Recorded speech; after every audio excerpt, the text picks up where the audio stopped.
Welcome to The Last Breakfast. Please enjoy the video. In this video, I will explain how to use plugins in DaVinci Resolve. First, you need to identify the type of plugin you want, like OpenFX or VSD.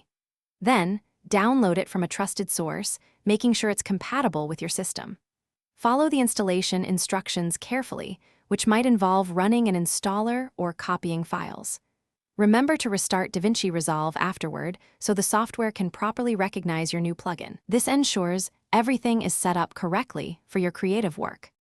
Once installed, accessing your plugins is straightforward.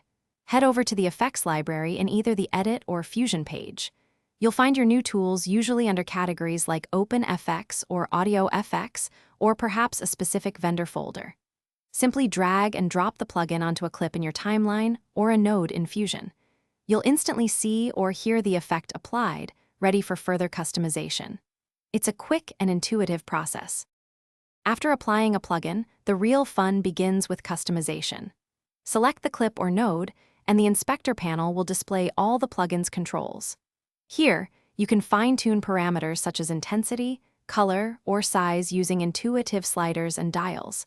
For dynamic effects, use keyframes to animate these settings over time, creating smooth transitions or sudden impacts. Don't hesitate to experiment. There are often hundreds of possible combinations to explore for your unique vision. To keep your workflow smooth, regularly check for plugin updates. This ensures the best performance and compatibility. If a plugin causes unexpected behavior, try disabling or removing it from the clip to pinpoint the issue. Many developers offer extensive documentation and support forums, which are excellent resources for troubleshooting.